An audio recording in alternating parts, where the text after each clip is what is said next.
वह कौन है तो का आत्मा है। उस आत्मा का बोध होना, आत्म तत्व का ज्ञान होना, यही अमृतत्व की प्राप्ति है। भक्ति भी अमृत है। भक्ति को प्राप्त करना, भक्ति में डूबना, भक्ति में लयलीन होना भी अमृत ही है। निष्काम कर्म भी अमृत है। किसी कर्म की अपेक्षा न करता हुआ केवल स्नान, ध्यान और दान, इन तीन से ये त्रिकर्म है। माघे संत त्रयो गुणा, माघ कवि में तो 3 गुण थे, लेकिन माघ मास में भी 3 गुण देखे जाते हैं। जो त्रिविध गुण हैं, जिसको हम सत्व रजतम कहते हैं, ये तीनों इस माघ मास में भी प्राप्त होते हैं। माघ का जो वो था, वो तो 3 अलग अलग हैं, लेकिन ये माघ मास की जो विशेषता है, आज अंतिम ये माघ मास का दिन है, माघ पूर्णिमा है। इस दिन सुब्रत नाम के व्यक्ति को, सुब्रत एक ब्राह्मण थे जो नर्मदा के तट पर जन्म हुआ था, उन सुब्रत को कभी भी कोई पुण्य काम करने का अवसर नहीं मिला। जीवन पर्यंत उन्होंने धन का संचय किया, लेकिन जब मृत्यु नज़दीक आ गई तब उनको बोध हुआ कि अब हम क्या करें, हमारा धन तो चोरों के द्वारा हरण भी कर लिया गया। ऐसी स्थिति में सुब्रत ने 9 दिन नर्मदा स्नान किया था माघ मास में, और शरीर छूट गई। उनको उस समय स्वर्ग लोक की प्राप्ति हुई। पुनः जब पृथ्वी लोक में पुनः जन्म लिया, तब माघ मास पर्यंत यहाँ आकर के तीर्थराज प्रयाग में कल्पवास किया, नियम पूर्वक व्रत लिया। कल्पवास का अर्थ भी यही है कि कल्पे बसंती थी, कल्प पर्यंत जो निवास करते हैं। कल्प का अर्थ ब्रह्मा जी का एक दिन, ब्रह्मा जी का जो एक दिन है, तो कलिकाल का जो समय कहा गया 4,32,000 वर्ष, इसी का दुगुना द्वापर 8,64,000 वर्ष, इसका 3 गुना त्रेता युग और 4 गुना सतयुग होता है। चारों युगों की एक चतुर्युगी होती है। जब 1000 बारें पूर्ण हो जाती है, तब वह 4,32,000 करोड़ वर्ष हो जाता है। 4,32,000 करोड़ वर्ष तक जो दान पुण्य स्नान का फल होता है मानव को, माने ब्रह्मा जी के एक दिन में जितना उसको स्नान दान का फल होता है, वह एक मास माघ मास पर्यंत नियम पूर्वक, व्रत पूर्वक, श्रद्धा भक्ति पूर्वक त्रिकाल स्नान करके दान करे, स्नान करे, यथाशक्ति हवन पूजन करे, भगवान के कीर्तन को करे, भगवान के नामों का गुणानुवाद करे, तो निश्चित ही उस ऐसे व्यक्ति को कल्पवास का पूर्ण फल प्राप्त होता है। ब्रह्मा जी के एक दिन में किए गए पुण्य के बराबर उसको पुण्य प्राप्त हो जाता है। यहाँ आप देख रहे हैं लोग स्नान कर चुके हैं, अब जल भर करके गंगा जल लेकर के अपने गंतव्य को जाएंगे। गंगा जल ऐसा है जो कभी विकृत नहीं होता, वर्षों पर्यंत इसको सुरक्षित रखते हैं, और ये कभी भी किसी प्रकार का इसमें विकृति नहीं आती। ये गंगा जी की विशेषता ही तो है। यह भी सब शोध के विषय हैं, क्यों इस जल में किसी प्रकार की विकृति नहीं आती। कोई अन्य जल थोड़े दिन भी अगर रखा जाए तो वह जल पीने लायक नहीं होता। गंगा जी हैं जो त्रिदेवों को स्पर्श करती हुई भगवान विष्णु के नख से निकल करके, ब्रह्मा जी के एक मंडल से, पुनः भगवान शिव की जटा से पृथ्वी लोक में आई हैं। तो ये तारेत पुण्यवंतम, जितने भी पुण्य आत्मा हैं इनको तार देते हैं। तीर्थ भी तारने के लिए ही हैं। तरति अनेन, जिसके द्वारा हम तर जाते हैं। तो गंगा जी भी तीर्थ स्वरूपा है, यमुना जी भी तीर्थ स्वरूपा है, और सरस्वती जी तो हैं ही। तो त्रिदेवियाँ, 3 नदियाँ और त्रिपथ का गंगा जी तो 3 पथ है। एक तो स्वर्गलोक में से चलती हैं और देवलोक से, दूसरा यहाँ पृथ्वी लोक में आती हैं और भोगावती के रूप में पाताल चली जाती हैं, इसलिए त्रिपथगा है। ये भगवान विष्णु के चरण नख से निकलती हैं और चलते हुए पृथ्वी लोक में भी जब समुद्र में मिलती हैं तो वहाँ से क्षीरसाई भगवान विष्णु के पास जाते हैं और भगवान विष्णु में फिर विलीन कर जाते हैं। विष्णु से निकली गंगा जी विष्णु को ही पुनः प्राप्त होते हैं। ये गंगा जी की ही विशेषता है। इसलिए गंगा जी का नाम दूर से भी लेने से गंगा गंगेति यो भूयात, और गंगा का स्मरण कर लेने से आज जो लोग तीर्थराज प्रयाग नहीं भी पहुंच पा रहे हैं, कहीं से भी स्नान कर रहे हैं, तो केवल तीर्थराज प्रयाग का स्मरण करें और अपने जल को केवल आवाहन करें। गंगे च यमुने चैव गोदावरी सरस्वती नर्मदे सिंधु कावेरी जलेस्मिन् सन्निधिं कुरु। ये जो यंत्र लगा हुआ है ये सफाई करता है, जल में जो गंदगी आ चुके हैं, जो फूल पत्र आदि बह रहे हैं, उनको दूर कर देता है, पुनः जल की शुद्धि हो जाती है। तो यहाँ स्नानार्थियों की भीड़ देखी जा रही है।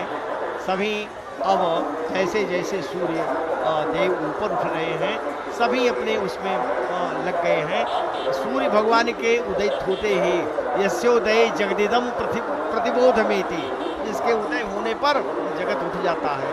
और मध्यंगते प्रसृति प्रकृतिक क्रियासु, जब मध्य की ओर चलते हैं अपने अपनी क्रियाओं में लग जाता है। अस्तंगते स्वपिति, जब अस्त होते हैं उसके बाद वो शयन करता है, विश्राम देते हैं।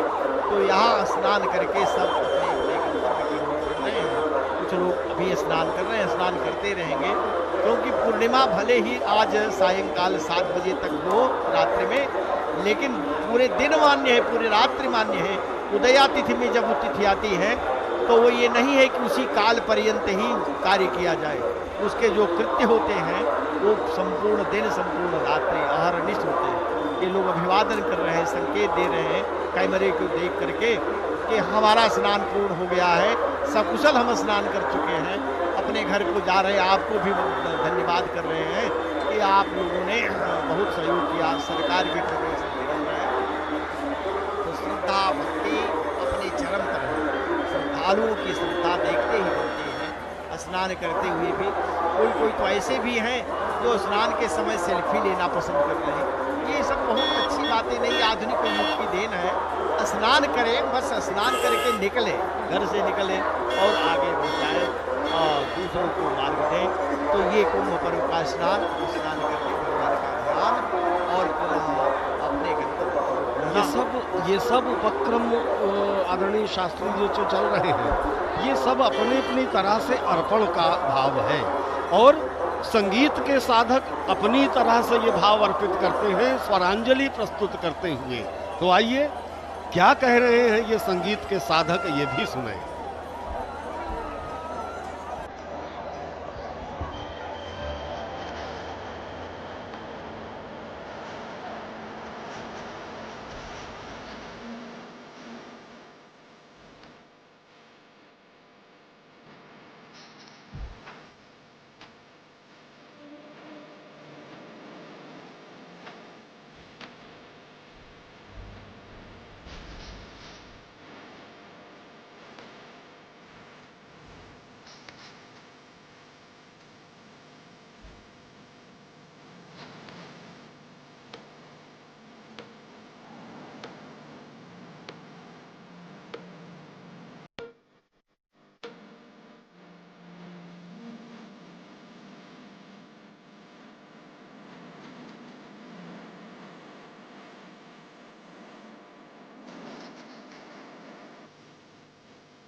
हर शिव शिव शंभु शंभु है महाकुंभ है, महाकुंभ है, महाकुंभ है, महाकुंभ है।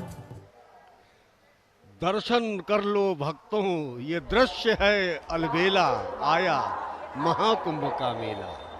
अभी ये स्वरांजलि प्रस्तुत कर रहे थे हमारे संगीत साधक। ये महाकुंभ का मेला है और महाकुंभ के मेले के दिन आज माघी पूर्णिमा का शुभ अवसर है। चंद्रमा कर्क राशि में विचरण करते हैं और सूर्य देव का प्रवेश होता है जब मकर राशि में, तब ये सुयोग बनता है माघी पूर्णिमा का। और शास्त्र कहते हैं कि आज के दिन किया गया स्नान दान विशेष फलदायी होता है, किंतु क्या है कि उसमें भाव आपका सच्चा होना चाहिए। सारी व्यवस्था सारी चीजें भाव की ही तो हैं। भाव की अगर कह लीजिए शुद्धता नहीं है तो कितना भी आप जप तप पूजा बंधन चंदन इत्यादि कर लें, सुफल नहीं प्राप्त होने वाला। भाव का शुद्धिकरण सबसे आवश्यक है। सच्चे भाव से यदि आप आज के दिन स्नान ध्यान पूजा पाठ इत्यादि करते हैं तो सूर्य और चंद्रमा के जितने भी दोष हैं उनसे आज आपकी मुक्ति हो जाती है। चंद्रमा मनसो जातक चक्रो हो, सूर्यो वजायत श्रोत्राद्वायुष प्राण समुखाद अजायत। ये चंद्रमा और सूर्य के ताप से दोष से मुक्ति का भी दिन है। तो आज स्नान ध्यान कीजिए, दान पुण्य कीजिए और कथा श्रवण कीजिए। संभव हो उपवास रखिए और भी अगर साधन ईश्वर ने दे रखे, सत्यनारायण भगवान की कथा का श्रवण कीजिए। ये सब उपक्रम करने से आज के दिन आपके जीवन के सारे कष्ट कंटक संकट संताप स्वतः दूर हो जाते हैं और पुण्य फल की प्राप्ति का मार्ग प्रशस्त हो जाता है। ये माघी पूर्णिमा का प्रताप है, ये आज के विशेष दिवस का प्रताप है। और ये प्रताप विशेष रूप से मिल जाए तीर्थराज प्रयाग में, जहाँ अष्टनायक विराजे हों। त्रिवेणी माधवम सोमम भारद्वाजम च वासुकीम, वंदे अक्षय वटम शेषम प्रयागम तीर्थनायकम। ये अष्टनायकों का भी नगर है, ये नगरी द्वादश माधव की भी है। ये नगरी ये तीर्थराज प्रयाग है। तीर्थराज प्रयाग अर्थात तीर्थों के राजा राजा हैं, सप्तपुरियां रानियां हैं, काशी पटरानी हैं और नायक यहाँ अभी आपको बताया कि त्रिवेणी माधवम सोमम, ये सभी इनके नायक हैं। त्रिवेणी सिंहासन महाराज स्वयं एक नायक के रूप में विराजमान है। तो जब ऐसा सुयोग हो तो पुण्य फल की प्राप्ति का योग तो बनना ही है। ये तीर्थराज जी का रूपक बनाते हुए गोस्वामी तुलसीदास जी कहते हैं कि संगम सिंहासन सुठि सोहा, क्षत्र क्षयवट मुनि मन मोहा। तो संगम जहाँ गंगा यमुना का संगम हो रहा है, यही सिंहासन बन गया है। आदि माधव जी यहाँ विराजमान है और यहाँ तीर्थराज प्रयाग भी यही विराजमान है। मूल भाग से तो संगम में ही उनका सिंहासन है, यहाँ विराजते हैं। और छत्र क्षयवट, जो अक्षय वट है ये छत्र बन गए, छाता बन गए। राजा के लिए छत्र आवश्यक होता है। मुनि मन मोहा, बड़े बड़े मुनियों का भी मन ये मोह लेते हैं। और चंवर जमुन जल गंग तरंगा, गंगा यमुना की जो तरंगे उठ रही हैं, ये चंवर जैसे चंवर डुलाया जा रहा हो, तीर्थराज प्रयाग को चंवर डुला रहे हैं। और जो गंगा यमुना है, इनका जो लहर है, तरंग है, चंवर जमुन जल गंग तरंगा, देखी होई दुख दारिद भंगा। इसके दर्शन मात्र से दुख और दरिद्रता भाग जाती है। माधव मीत, भगवान विष्णु माधव के रूप में तीर्थराज प्रयाग में, इसीलिए तीर्थराज प्रयाग को प्रजापति क्षेत्र भी कहते हैं। सटकूल तो है ही, तीर्थराज प्रयाग को द्वादश माधव ने चतुर्दिक चारों ओर से इसको घेर रखा है रक्षा करने के लिए। और बेणी माधव जी का स्पर्श दर्शन करने लोग जाते हैं। गोस्वामी जी कहते हैं कि परस अक्षयवट मोहि सुखाता, अब पूजे ही माधव पद जल जाता। माधव के चरणार बिंदु का पूजन करते हैं। असी माधव, आदि माधव, बिंदु माधव और जो है वीणी माधव, बट माधव, 12 रूपों में यहाँ विराजमान है माधव जी। माधव माने माँ का अर्थ है लक्ष्मी, धव का अर्थ है पति, जो लक्ष्मी पति विष्णु है। तो कुंभ पर्व में जो योजना बनी वो विष्णु की है। जो मंदराचल को लाए देवता दैत्य उसको हिला भी नहीं पा रहे थे, भगवान विष्णु ने बाएं हाथ से उठा करके गरुड़ पर रखा, गरुड़ जी ले आकर के समुद्र में रख देते हैं। जब उसका मंथन करना आरंभ किया वो तो पाताल जाने लगा, तो नीचे भगवान विष्णु ने कूर्मा अवतार लेकर के कच्छपा अवतार लिया। कच्छपा अवतार में कच्छप के पीठ पर व्यास जी ने लिखा है, जो सुखदेव जी भागवत पुराण में वंदना लास्ट में कर रहे हैं, अंत में कर रहे हैं कि पृष्ठे भ्रामद मंद मंदर गिरि ग्रावाग्र कंडूयना निद्रालोकमठा कृतेर भगवतः श्वासा नीलापांचवः। जो भगवान कच्छप हैं इनके पीठ पर ये मंद मंदर गिरी, जैसे कोई खुजला रहा हो ऐसे ये घूम रहे हैं। तो भगवान विष्णु कूर्मा अवतार लेते हैं, कच्छपा अवतार लेते हैं, और भगवान विष्णु ही धनवंतरी बनकर के अमृत कलश लेकर के आते हैं। भगवान विष्णु ही मोहिनी का रूप लेकर के दैत्यों को वंचित करते हैं, देवताओं को अमृत पिलाते हैं। तो ये जो विष्णु हैं ये भगवान विष्णु ही कुंभ के आरंभ में तो ब्रह्मा जी, कुंभात प्रागेव ब्रह्मा, और विष्णुस्य कुंभ पर्वणि, पूरा कुंभ पर्व विष्णु का ही है। विष्णु ही सर्वत्र विद्यमान है। अंतिम में रुद्र का अवसर आता है, इसीलिए महाशिवरात्रि पर वो शंकर का स्वरूप है और शंकर की तिथि है। शंकर के एक भगवान शंकर का विवाह भी हुआ है महाशिवरात्रि के दिन, उनका उत्सव मनाते हैं। तो महाशिवरात्रि रुद्र का है, वहीं से समापन होता है। रुद्र तो अंत में संहार ही करते हैं तो उजड़ जाता है, लेकिन जो जब तक कुंभ पर्व चलेगा भगवान विष्णु का ही रहेगा। तो माधव जी यहाँ 12 रूपों में, चारों दिशाओं में भी और मध्य में भी, नीचे भी ऊपर भी रह करके इस तीर्थराज प्रयाग के मित्र हैं, मीत हैं और रक्षा करते हैं। उनका रक्षा करना ही कार्य है, पालन करना भगवान विष्णु का कार्य है। तो ये विष्णु सहस्त्र नाम स्तोत्र में एक नाम है भगवान विष्णु का कुंभ। अर्चिस्मान अर्चितः कुंभ, अर्चिस्मान भी कहते हैं, अर्चित भी कहते हैं, कुंभ भी कहते हैं। तो ये जो कुंभ शब्द है ये विष्णु से ही निकला हुआ है, विष्णु का वाचक है। शरीर का भी वाचक कुंभ है, घड़ा। ये शरीर तो जो है कच्चा है, और फूटा कुंभ जल जल ही समाना, यह तथ्य कहियो ज्ञानी। ज्ञानी लोगों ने तथ्य कहा है कि ये कुंभ शरीर जब फूटता है तो जो जल है जल में मिल जाता है। कुंभ का जो जल है ये जल नहीं अमृत है।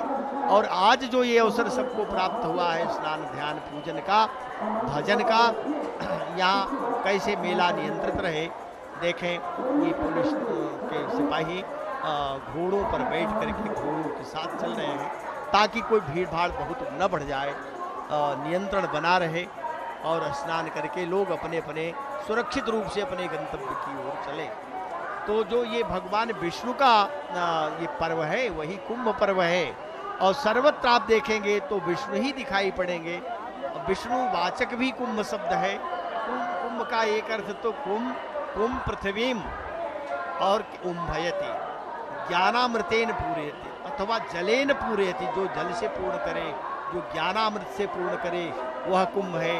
कुंभ पृथ्वीम पापम प्रक्षालयति, पृथ्वी का जो पाप हल्का कर दे वह कुंभ है। ये कुंभ में 3 जो पर्व अभी व्यतीत हुए, जिसमें एक मकर संक्रांति, दूसरा मौनी अमावस्या और तीसरा पर्व जो बसंत पंचमी हुई, इसमें तो अखाड़े वालों ने स्नान भी किया था और सभी लोग ने, सभी जो नागा सन्यासी या अखाड़ा है वो सब ने स्नान किया। स्नान करके वो अब अपने गंतव्य को चले गए। लेकिन आज यह जो पर्व है, जो शेष बचे हैं कल्पवासी लोग हैं, अन्य श्रद्धालु लोग हैं, वो इस माघी पूर्णिमा को स्नान करने वो सब आ रहे हैं। कल्पवासी तो स्नान नित्य 3 बार करते हैं, त्रिकाल स्नान करते हैं, एक वक्त का भोजन करते हैं, स्वयं पाकी होते हैं। लेकिन भक्ति भाव वही होता है। भक्ति जो है ये भाव से ही पूर्ण होती है। अगर भाव नहीं है तो दिखाने की भक्ति भी कोई भक्ति नहीं है, वो तो केवल दिखाई पड़ता है। इसलिए पूरी श्रद्धा से, पूरे भक्ति भाव से स्नान के लिए आना चाहिए।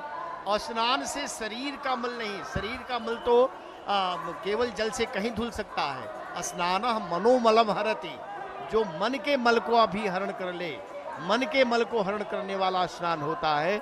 जो बुद्धि के मल को दूर कर दे, जो चित्त के मल को दूर कर दे, जो अहम के मल को दूर कर दे, जो आवरण हटा दे, आवरण, मल और विक्षेप, ये तीनों को दूर करके, तीन जब दूर हुए तो एकाकार हुआ, तब यही मन बुद्धि चित्त अहम आत्मा में एक प्रकार से आक्षिप्त हो जाते हैं। और वही आत्मा, आत्म तत्व का स्वयं से बोध होने लगता है कि मैं कौन हूँ। क्योंकि यह मनुष्य का जो शरीर है, नरत्वम दुर्लभम लोके विद्या तत्र से दुर्लभा। पहले तो मनुष्य का तन मिलना बड़ा कठिन है। कितने पुण्य किया होगा तब मनुष्य का तन मिला, क्योंकि 84 लाख योनियों को पार करने के बाद जब पुण्य इकट्ठे होते हैं तब भगवान बड़ी कृपा करके इस मानव तन को देते हैं। मानव तन ऐसा है जिसमें ब्रह्म को जानने की भी बुद्धि दे देते हैं कि ब्रह्म की गति को भी जाने, ब्रह्म को जाने। ब्रह्मावबोध धिषण मुदमाप देवा। जब इस शरीर को बनाई प्रकृति ने, तब वो महामाया ने, उस समय वह देव परमात्मा प्रसन्न हो गया कि वाह। और जो शरीर है वो तो भोग योनियां हैं, लेकिन यह जो शरीर मानव शरीर है ये कर्म योनि भी है, भोग योनि भी है। देवता लोग लालायित रहते हैं इस भारतवर्ष में जन्म लेने के लिए, हमेशा गान करते हैं। गायन्ति देवा किल गीत कानी, धन्यास्तुते भारत भूमि भागे। भारत की भूमि धन्य है। और धन्य है ये तीर्थराज प्रयाग। इसीलिए तो गोस्वामी तुलसीदास जी ने कहा कि को कही सकई प्रयाग प्रभाऊ, कलुष पुंज कुंजर मृगराऊ, अस तीरथपति देख सुहावा, सुख सागर रघुबर सुख पावा। ये जो हाथी रूपी पापों का समूह है, इस हाथी रूपी पापों के समूह का नाश करने के लिए, दमन करने के लिए, शमन करने के लिए तीर्थराज प्रयाग सिंह रूप में विराजमान है। और ये महात्म कौन कह सकता है? इसकी महत्ता का बखान करना ये सरल विषय नहीं है। और आगे क्या कहते हैं गोस्वामी जी? अस तीर्थपति देख सुहावा, सुख सागर रघुबर सुख पावा। ऐसे सुहावने तीर्थराज का, तीर्थराज प्रयाग का दर्शन करके जो सुख प्राप्त होता है, समुद्र रघुकुल श्रेष्ठ श्री राम ने भी वो सुख प्राप्त किया। ये इस बात का प्रमाण है कि आज से नहीं, इस तीर्थराज प्रयाग क्षेत्र का महात्म्य अनंत काल से वर्णित किया चलता आ रहा है। यही विधि आई बिलोकी बेनी, सुमिरत सकल सुमंगल देनी, मुदित नहाई कीन शिव सेवा, पूज जथा विध तीर्थ देवा। प्रभु श्री राम ने यहाँ आकर त्रिवेणी का दर्शन किया, और दर्शन ये तो मात्र स्मरण से ही सारा मंगल कर देने वाला स्थान है। और फिर आनंद पूर्वक त्रिवेणी में स्नान करने के पश्चात यदि भगवान भोलेनाथ की सेवा पूजा अर्चना का सौभाग्य मिल जाए तो ये सारे तीर्थ देवताओं के पूजन के समान है उपक्रम। तो ये तो विशेष उपक्रम यहाँ संपन्न हो रहा है माघी पूर्णिमा के दिन। जी, तीर्थराज प्रयाग में ये स्मरण मात्र से ही व्यक्ति यद्यपि मोक्ष प्राप्त करता है, पर अगर आने का सौभाग्य मिला और तब मानव तन भी सार्थक हुआ। वेद व्यास जी ने भागवत पुराण में कहा कि नृदेह माध्यम सुलभम स्तु दुर्लभम। मनुष्य का तन ही जो दुर्लभ था उसको हमने सुलभ करा दिया। नृदेह माध्यम सुलभम स्तु दुर्लभम, प्लवम सुकल्प्यम गुरुकरण धारम। ये नाव बना दिया है और नाव शरीर मिल गई, और गुरु कर्णधार हो गए। जो पतवार संभालने वाला नाविक है वो गुरु है। भगवान कह रहे हैं, देखें ये हेलीकॉप्टर से पुष्प वृष्टि हो रही है, भीड़ को भी देख रहे हैं। ऊपर से जल थल नभ सर्वत्र सब जगह से दृष्टि रखी जा रही है कि कैसे श्रद्धालु सुरक्षित रह सकें और सुरक्षित स्नान करके अपने ये पुष्प वृष्टि सुधा वृष्टि भई दुहुदल ऊपर, सभी के ऊपर ये सुधा वृष्टि एक प्रकार से पुष्प वृष्टि, पुष्प वर्षा से लोगों को उत्साह बढ़ता है। लोगों में ये लगता है, श्रद्धालुओं में, कि आज मेरा भी जीवन ये धन्य हुआ। देखें कैसे किस रूप में सामने पायलट दिखाई दे रहे हैं और पुष्प गिरता हुआ दिखाई दे रहा है। ये आज सबका जीवन ये धन्य हो रहा है। ये व्यवस्था सरकार की ओर से है कि पुष्प वृष्टि करके और सब हाथ में हिला रहे हैं, उस गिराने वाले पुष्प गिराने वालों का आभार भी कर रहे हैं कि आपने हमको आज ये अवसर मिला है कि आप तृप्त कर रहे हैं, हमारी यात्रा सफल हो रही है, हमारा स्नान आज पूर्ण हो रहा है। ये पूर्णता की ओर बढ़ रहे हैं इसलिए भी क्योंकि कौन है पूर्ण? एकमात्र परमात्मा है। पूर्णमदः अपूर्णमिदं पूर्णात् पूर्णमुदुच्यते पूर्णस्य पूर्णमादाय पूर्णमेवावशिष्यते। तो पूर्ण तो ब्रह्म ही है और अधः पूर्ण में संसार भी उसी से पूर्ण है, क्योंकि अगर भगवान में ही ये संसार बसा हुआ है, संसरति गच्छति क्रम इसका बदल तो रहा है पर उसी ईश्वर में ये है, इसलिए पूर्णमदः अपूर्णमिदं इदं पूर्णम, यह संसार भी पूर्ण है। पूर्णात् पूर्णमुदुच्यते, इसी पूर्ण से पूर्णता को हम निकालते हैं तो क्या बचेगा? शून्य से शून्य निकाले शून्य, शून्य में शून्य जोड़े शून्य, तो पूर्ण दो तो होते नहीं, पूर्ण एक ही होता है। लेकिन उसी को ये कथन तो कहा जाएगा, इसीलिए जो पूर्णिमा है ये भी पूर्ण की ओर है, पूर्णता की ओर है। हम एक पूर्णिमा के द्वारा संदेश देते हैं कि आज पूर्णिमासी, मासी का अर्थ चंद्रमा पूर्ण दिखाई पड़ेगा आकाश में, उस पूरी 16 कलाओं से उदित होगा। चंद्रमा की 16 कलाएं, राकापति सोडस उगहि तारागण समुदाय सकल गिरिनी दव लाई बिनु रवि राति न जाई, रात्रि जाती है रवि सूर्य से। तो ये दिन और रात्रि का जो मेल है, संध्या करती है, ये भगवती ही है जो सबको ये अवसर प्रदान करते हैं। यहाँ ये दिव्य स्नान चल रहा है, ये स्नान ही की दिव्यता बता रही है कि वस्तुतः ही कुंभ दिव्य है।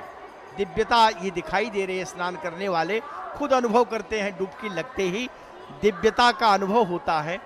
और यही दिव्य ही यही भव्य भी हो गया है। भव्य का अर्थ है सुंदर, दिव्य का अर्थ है दिव्य, लेकिन यह दिव्य भव्य नव्य भी है। नव्य का अर्थ है कि इसके पूर्व न भूतो न भविष्य तो नहीं कह सकते, क्योंकि भविष्य तो आगे जैसा भी बने परमात्मा बनावे उसी की व्यवस्था, पर न भूतो अभी तक इस प्रकार का कुंभ पर्व आयोजित नहीं हो सका, इसके पूर्व में कभी नहीं हुआ। तो न भूतो, हाँ भविष्यति में हो सकता है, क्योंकि उत्पस्यते च मम कोपि समान धर्मा कालो हयम निरवधि विपुलाच पृथ्वी। पृथ्वी बहुत बड़ी है, काल की कोई अवधि नहीं, निरवधि है, अनंत है। हो सकता है कोई ऐसे फिर महापुरुष आए जो इस सनातन धर्म की इस परंपरा को इससे भी और भव्य बना दे। तो यह नव्य भी है, भव्य भी है और दिव्य भी है, अतएव सेव्य भी है। सेव्य, सेवक सेव्य भाव बिनु भव न तरिय उर्गारी। गरुण जी से काकभूषुंडी जी कहते हैं कि भव को तरना हो तो सेवक सेव्य भाव ले आना होगा। सेव्य भाव तो दिव्यता भव्यता में जो सेव्यता भी आ गई है, निश्चित ही यह व्यक्ति के जीवन को धन्य बना रही है। जो आज यहाँ तक पहुँच पा रहे हैं या जो दूर से अपने घरों में भी रह करके इस दृश्य को देख रहे हैं, गंगा जमुना का मिलन तो देख ही रहे हैं, श्रद्धालुओं के स्नान ध्यान को देख ही रहे हैं, उनका भी जीवन धन्य है। वो भले न पहुंच पाए हों पर स्नान करते हुए अगर अपने उसी जल में आवाहन करें नदियों का, या तीर्थराज प्रयाग का आवाहन करें, तीर्थराज प्रयाग इसमें आप वास करिए, मैं स्नान कर रहा हूँ, जब इस प्रकार का भाव लेकर के घरों में भी स्नान करेंगे तो निश्चित ही उनको भी वही गति मिलेगी जो यहाँ आकर के इस प्रकार से लोग स्नान करके लाभ उठा रहे हैं। तो श्रद्धालुओं का रेला बढ़ाई जा रहा है।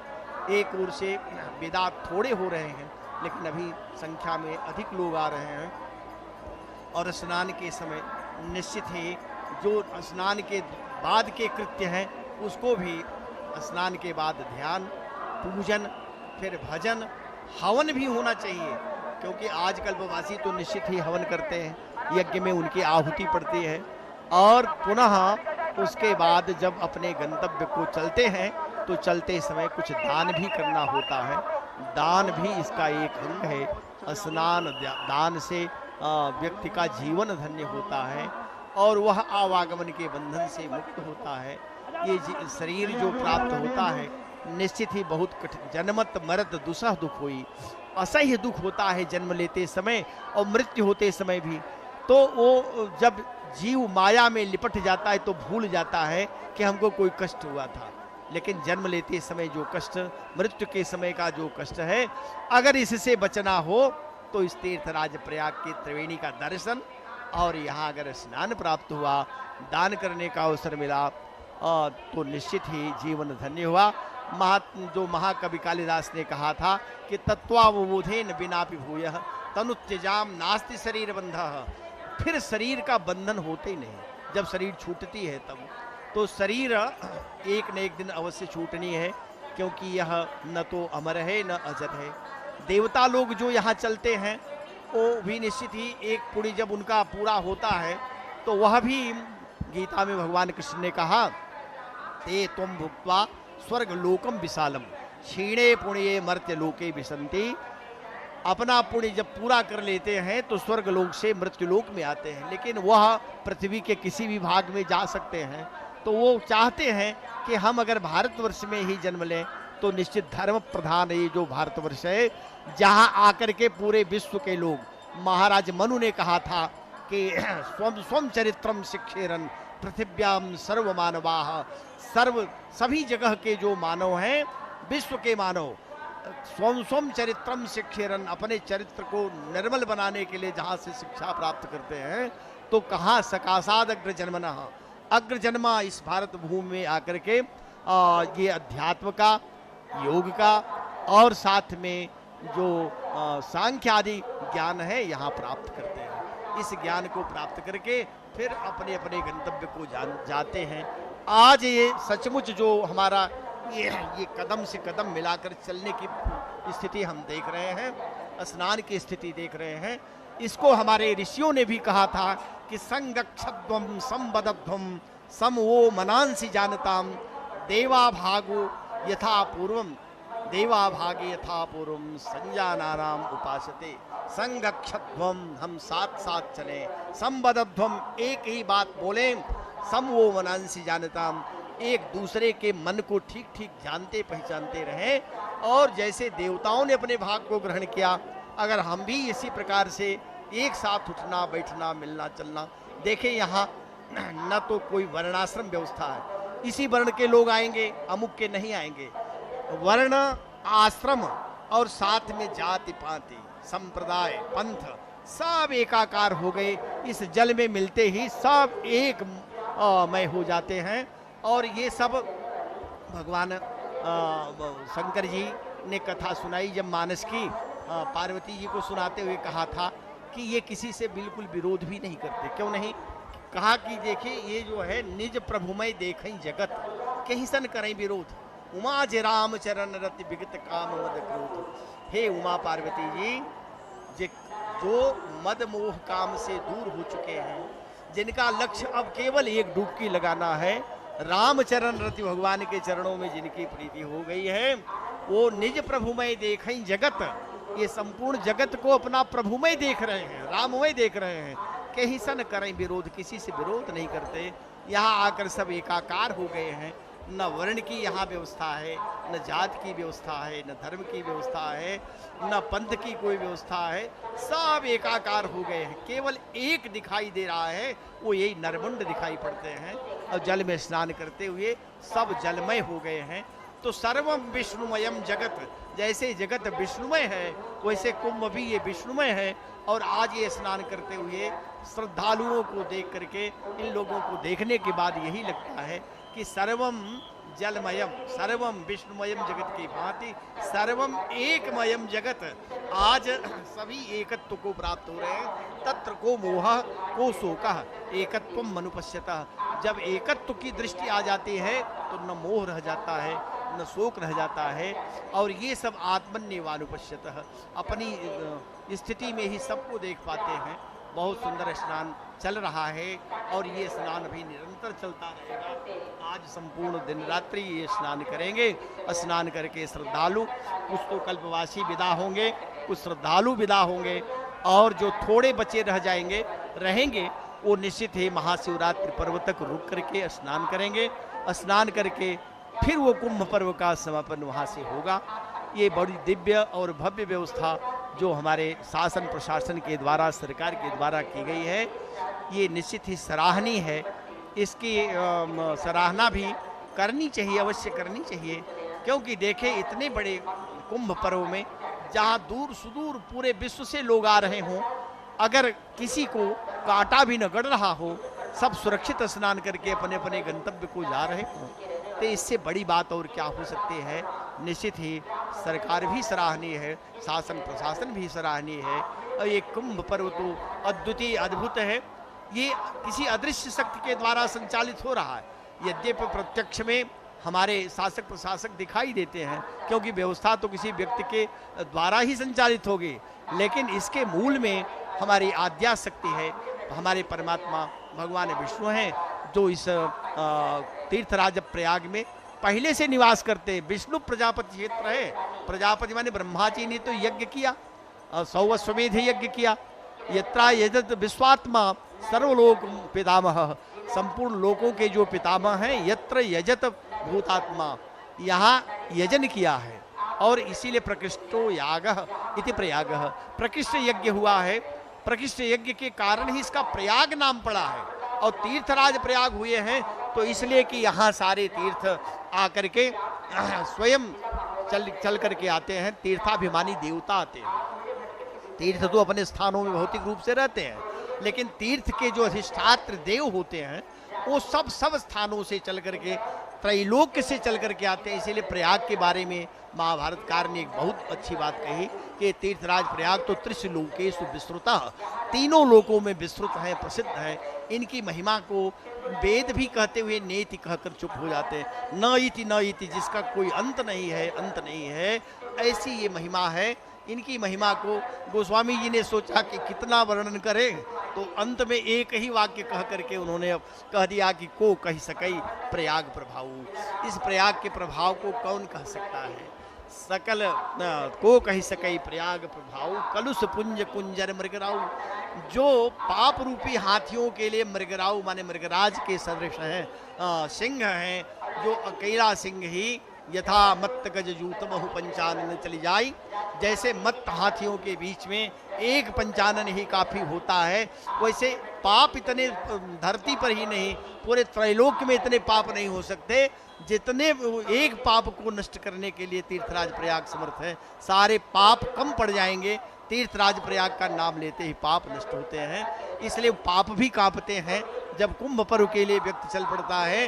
बेपंते सर्व पापानी, बेपंते बेपंत का अर्थ है कांपना, आरंभ कर देते हैं। सर्व पापानी, सारे पाप। कब? कुंभ पर्व समागते, जब कुंभ पर्व आ जाता है तब उस समय वो कहते हैं कि नाश कालो ये अस्माकम नाश काल आगत है, ये हमारा नाश का समय आ गया। अरे हमारे जनक तो यही हैं, यही हमारे माता पिता, इन्होंने हमको जब पैदा किया, पाप तो इन्हीं के द्वारा किया गया, तब तो मैं पैदा हुआ। अब ये चल करके हमको नष्ट करेंगे अपने हाथों से, तो वो पाप भी कांपने लगते हैं। और इस तीर्थराज प्रयाग में आकर के जो लोग डुबकी लगा लेते हैं, परम संतोष मिल जाता है। और यही जो संतोष है ये व्यक्ति को उत्तम लोक को ले जाता है, क्योंकि संतोषः परमम सुखम, संतोष ही परम सुख है। यहाँ अद्भुत शांति मिलती है, अलौकिक शांति मिलती है। इसीलिए गोस्वामी जी को कहना पड़ा कि अकथ अलौकिक तीर्थ राऊ, देई सद्य फल प्रकट प्रभाऊ। देई सद्य फल, तुरंत फल देते हैं। चारों पदार्थ इसमें भरे हैं और जो जिस भावना से आता है, विद्यार्थी भी आते हैं विद्या हमारी पूर्ण हो, और धनार्थी आते हैं हमारा धन बढ़े, व्यापारी आते हैं व्यापार बढ़े, और यहाँ उद्योगपति आते हैं कि हमारा उद्योग और बढ़ जाए, मैं विश्व में नंबर 1 पर हो जाऊँ। यहाँ जो है कामार्थी भी आते हैं, धनार्थी भी आते हैं, धर्मार्थी भी आते हैं, और मोक्षार्थी भी कुछ बिरले होते हैं जो वो भी आते हैं। जो जिस भाव से आता है उस भाव की पूर्ति तीर्थराज कर देते हैं। देई सद्य फल, और प्रगट में देखिए स्नान का फल क्या होता है तो गोस्वामी जी ने कहा कि देखिए ये जैसे सत्संग की महिमा है, वैसे तीर्थराज में जब स्नान करते हैं तो स्नान करने पर कौवा भी स्नान कर ले तो कोयल की वाणी बोलने लगता है। और यहाँ जो तीर्थराज प्रयाग की विशेषता है वो बिल्कुल सत्संग की तरह ही है कि वो सद्य फल क्या हुआ कि काक हो पिक बकऊ मराला, पिक काक हो जाते हैं और जो बक हैं बगुले वो मराल माने हंस हो जाते हैं। नीर क्षीर विवेक आ जाता है, कैसे हम दूध को दूध पानी को पानी करें। यहाँ ये भारी भीड़ चल रही है, हम प्रत्यक्ष देख रहे शहर से तीर्थराज प्रयाग के चतुर्दिक स्थानों से लोग चले आ रहे हैं और सबका लक्ष्य यही है कि हमको गंगा मैया के दर्शन मिल जाए, दर्शन से भी मुक्ति है, स्नान का अवसर मिल जाए, स्नान कर लें, दान कर लें और जो है हवन पूजन करें, हो सके तो किसी महात्मा का सत्संग भी प्राप्त कर लें। एक ओर तो गंगा जी, एक ओर यमुना जी दिखाई देती हैं। यहाँ स्नानार्थी स्नान कर रहे हैं, नाव से आते हैं संगम के इस तट पर, संगम के इस किनारे। एक ओर ये पक्षियों का, ये पक्षी भी विविध रूपों में आकर के यहाँ स्नान करते हैं और स्नान करके ये अपने जीवन को भी धन्य करते हैं। ये भी बड़े सौभाग्यशाली हैं। तो तीर्थराज प्रयाग का यह अद्भुत ये स्नान चल रहा है। ये है तो लौकिक लेकिन है अलौकिक। देखने में भले लौकिक दिखाई देता हो लेकिन अकथ अलौकिक तीर्थ राऊ दे सद्य फल प्रगट प्रभाव।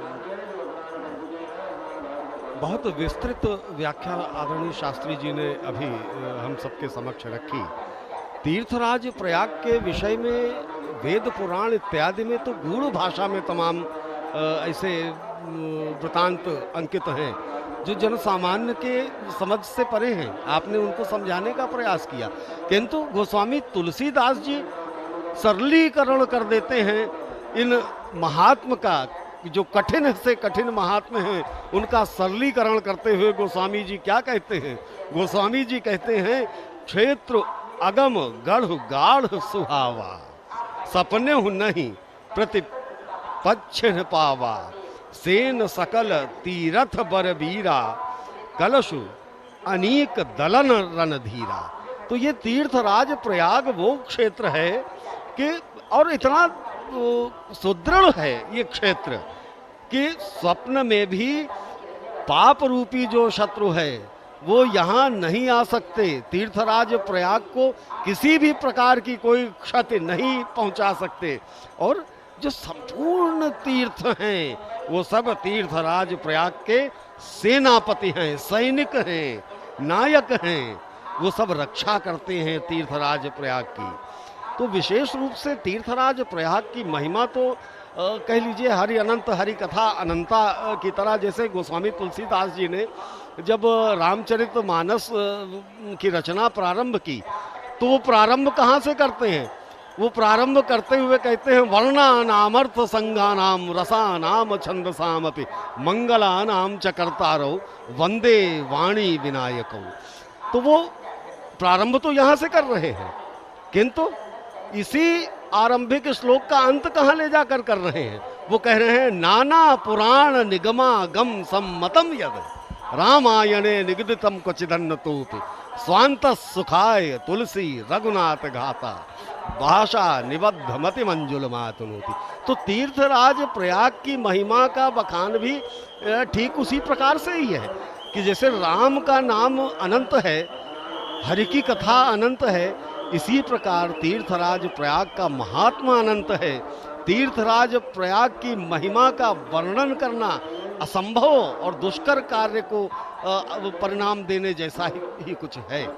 तो आज माघी पूर्णिमा का विशेष अवसर और आदरणीय शास्त्री जी ने अभी कहा ये दिव्य और भव्य ही नहीं, नव्य कुंभ भी है। तो नव्य कुंभ ये सामान्य घटना नहीं है, ये इस बात का संकेत है कि संपूर्ण विश्व में सनातन संस्कृत सभ्यता ही वो धारा है जो नवाचार को भी अपने आप में समेकित कर लेती है, समाहित कर लेती है। हम जड़ सभ्यता नहीं है, हम चेतन धारा हैं। हम एक स्थान पर ठहर कर कहीं नहीं रुक जाते कि बस यहीं ये इतना ही इति हो जाती है, हमारी इति नहीं होती है। हम निरंतर नवाचार का पालन करते हुए, उसे ग्राह्य करते हुए, समायोजित करते हुए आगे बढ़ते हैं। और इसीलिए ये दिव्य कुंभ और भव्य कुंभ के साथ डिजिटल कुंभ भी है। ये पहली बार हो रहा है, ये ऐतिहासिक घटना है कि डिजिटल कुंभ का दर्शन हम कर पा रहे हैं। पूरे मेला क्षेत्र में 50,000 के करीब ये जान लीजिए कि बार कोड लगाए गए हैं। वो बार कोड आप अंकित कीजिए, मोबाइल दिखाइए, बार कोड आपके सामने उसमें आया, आपकी जो भी समस्या है उसका समाधान उस बार कोड के द्वारा हो जाएगा। ये नवाचार ही तो है। और नवाचार के दर्शन कहाँ हो रहे हैं? ये कंप्यूटरीकृत खोया पाया केंद्र भी दिखाई पड़ रहा है। और बंधवा पे हनुमान जी के निकट ही स्थित है डिजिटल अनुभूति केंद्र। यदि आप तीर्थराज प्रयाग आ रहे हैं, समय की कमी है, पूरा मेला नहीं घूम सकते, 50 हेक्टेयर के क्षेत्र में फैला हुआ कहाँ कितना कौन घूम पाएगा। आप चले जाइए डिजिटल अनुभूति केंद्र और वहाँ आपको सारा मेला दिख जाएगा, सारे पौराणिक तथ्य यहाँ से संबंधित मिल जाएंगे, दिख जाएंगे। ये कुंभ पर्व भी सर्व सिद्धि प्रदा गंगा, गंगा जी सारी सिद्धियां देने वाली हैं। और सर्व सिद्धि प्रदा यमी, यमुना जी भी सर्व सिद्धि देने वाली हैं। सर्व सिद्धि प्रदा गिरा वाणी जो सरस्वती हैं, ये भी सर्व सिद्धि देने वाली हैं। और सर्व सिद्धि प्रदः कुंभ, ये कुंभ पर्व भी सारी सिद्धियों को प्रदान करने वाला है। तो सर्व सिद्धि माने सिद्धि तो अष्ट सिद्धियां हैं। अष्ट सिद्धियों में साधना करता हुआ व्यक्ति कोई एक सिद्धि प्राप्त कर सकता है। 9 निधियां हैं। जो उच्च कोटि के साधक हैं वो कोई एक सिद्धि या एक निधि प्राप्त कर पाते हैं। पर अगर सारी सिद्धियां लेनी हो, अष्ट सिद्धि 9 निधि के दाता, तो हनुमान जी की शरण में जाए, अथवा अगर संभव है तो तीर्थराज प्रयाग में आकर के जो कुंभ पर्व चल रहा है, इसमें दर्शन, कुंभ के दर्शन से, कुंभ पर्व के स्नान से और कुंभ पर्व में भगवान के स्मरण से जो नहीं पहुंच पाए हैं, किसी कारण बस असक्त हैं और बहुत सारे कारण बन गए जो यहाँ तक आने में असमर्थ हैं, वो कुंभ पर्व का स्मरण करते हुए गंगा यमुना सरस्वती के त्रिवेणी का भाव से स्मरण करते हुए अपने घरों में भी स्नान करेंगे, दान करेंगे, तो निश्चित ही उनको उन गंगा यमुना सरस्वती के स्नान का जो पुण्य फल है, जो दान का पुण्य फल है, उन्हें अपने घरों में भी वह पुण्य प्राप्त हो जाएगा। इसलिए तीर्थराज प्रयाग जिनकी महिमा अभी अनंत अनंत महिमा को कहा गया, तो वो कैसे कह सकता है कोई? भगवान राम का जब उनके गाथा का वर्णन करते हुए गोस्वामी लिखते हैं महाकवि कालिदास जी कि क्या करें हे भगवान, आपकी महिमा इतनी ही नहीं है, वो तो अनंत है, लेकिन नाम संकीर्तनम यजुत्य, मैं आपके नाम का स्मरण करके जो मौन हो रहा हूँ, उसके पीछे कारण ये है कि मैं थका नहीं हूँ, मैं थक गया हूँ। और निश्चित ही आपकी महिमा तो अनंत है, मैं थकने के कारण अपनी बात यही समाप्त कर रहा हूँ। जहाँ तक प्रश्न है थकने का, तो न हम थकने वाले हैं न हम रुकने वाले हैं। हाँ, ये अवश्य है कि आज माघी पूर्णिमा के पर्व स्नान के दिन आप तक ये दृश्य जो हम पहुंचा रहे थे अपने सभी कर्मयोगी साथियों के द्वारा, अब समय आ गया है कि हम आज फिलहाल अपना ये प्रसारण जो है उसको विराम नहीं देंगे, हम उसे आज हम मात्र स्थगित करेंगे। कब तक के लिए हम स्थगित करेंगे अपना यह सजीव प्रसारण? आज यहाँ माघी पूर्णिमा के पर्व स्नान के दिन शिवरात्रि के पर्व स्नान तक के लिए ये स्थगन होगा। तत्पश्चात आपसे पुनः भेंट होगी।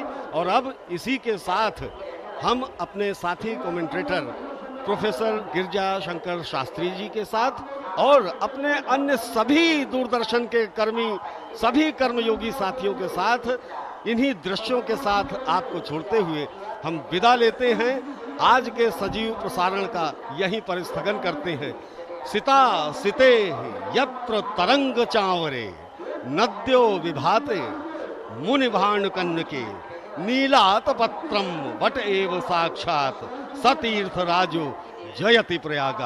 तीर्थराज प्रयाग की जय।